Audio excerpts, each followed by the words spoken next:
Please दूर रहिए, मैं बच्चों के साथ हूँ। Yes sir.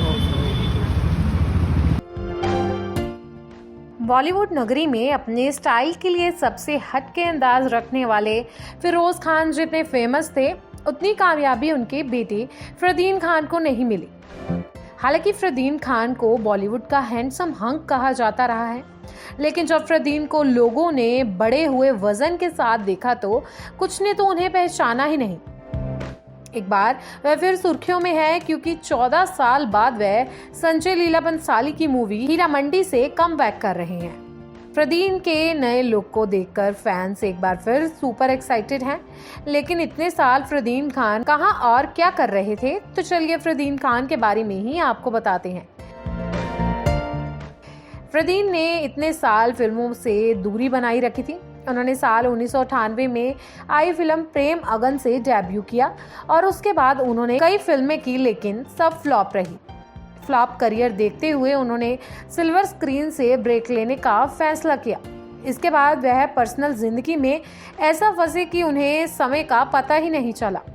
एक्टर ने खुद एक इंटरव्यू में बताया था कि वह इतने सालों तक बॉलीवुड से दूर क्यों रहे थे।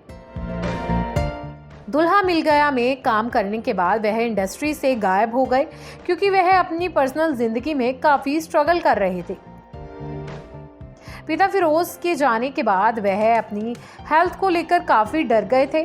दरअसल वह इंडिया छोड़कर लंदन शिफ्ट हो गए थे। फरदीन ने एक्ट्रेस मुमताज की बेटी नताशा माधवानी से शादी की थी और पेरेंट्स ने उन्हें नताशा से मिलवाया था। जहां फरदीन मुस्लिम थे और नताशा हिंदू, लेकिन फरदीन ने ना तो निकाह किया ना ही हिंदू रीति रिवाज से शादी की। उन्होंने अपनी शादी कोर्ट में रजिस्टर करवाई थी और बाद में ग्रैंड पार्टी दी थी। बॉलीवुड हंगामा को दिए एक इंटरव्यू में फरदीन ने कहा था, मेरे पिता की मौत के बाद मुझे कुछ टाइम की ज़रूरत थी।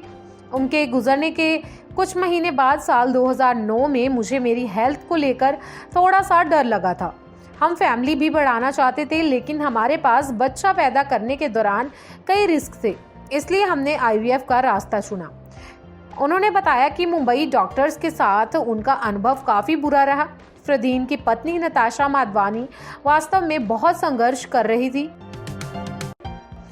ये उसकी बॉडी और हेल्थ के लिए बहुत कठिन था, इसलिए 2011 में वो और नताशा लंदन शिफ्ट हो गई। उन्होंने कहा, वहाँ अच्छे डॉक्टर्स मिले, हमारे जुड़वा बच्चे हुए, लेकिन 6 महीने में हमने उन्हें खो दिया। ये हमारे लिए बहुत मुश्किल समय था, बहुत कठिन था। आखिरकार हमें साल 2013 को बेटी मिली और उसने हमें ढेर सारी खुशियां दी। फिर साल 2017 में उन्होंने बेटे का वेलकम किया क्योंकि फरदीन अपने परिवार को पूरा करना चाहते थे ताकि बॉलीवुड में वापसी से पहले कुछ और साल फैमिली को दे सके। उन्होंने कहा कि इस दौरान वो इंडिया और लंदन के बीच सफर करते रहे। उनका दिमाग वहां ज्यादा था, जिस वजह से वो एक्टिंग करियर पर ध्यान नहीं दे पाए। इस बीच फरदीन अपने वेट लॉस को लेकर भी काफी सुर्खियों में आए थे। फरदीन इतने हेल्दी हो गए थे, लोगों ने उन्हें पहचानना तक बंद कर दिया था। लेकिन फरदीन की वेट लॉस ट्रांसफॉर्मेशन देखकर सब हैरान रह गए। फरदीन की माने तो उन्होंने सिर्फ 6 महीने में 18 किलो वजन घटाया। उन्होंने इंटरव्यू में कहा था कि उन्होंने हेल्दी डाइट और सही वर्कआउट से ऐसा किया। वेट लॉस के बाद लोग उन्हें 30 साल का कहने लगे हैं, लेकिन उनका टारगेट है कि उन्हें 25 साल का कहा जाए। इतने सालों बाद फिल्मों से दूर रहने के बावजूद फरदीन के पास करोड़ों की संपत्ति है। शुरुआत में फरदीन खान की कमाई का मुख्य जरिया फिल्में और विज्ञापन ही थे, लेकिन फिल्मों से दूर होने के बाद उन्होंने साल 2012 में गोदरेज प्रॉपर्टीज के साथ 100 करोड़ की एक बहुत बड़ी डील की।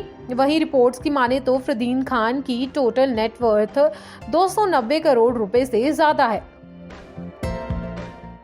फरदीन खान के पास मुंबई में करोड़ों की कीमत का शानदार घर और लग्जरी गाड़ियां हैं।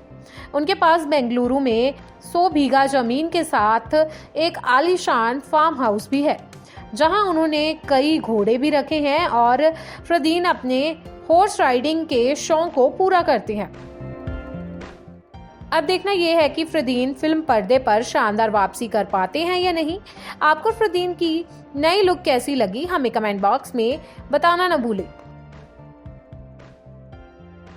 नारी से जुड़ी मोर अपडेट्स के लिए हमारे इंस्टाग्राम को फॉलो, फेसबुक को लाइक और यूट्यूब चैनल सब्सक्राइब करना ना भूलें।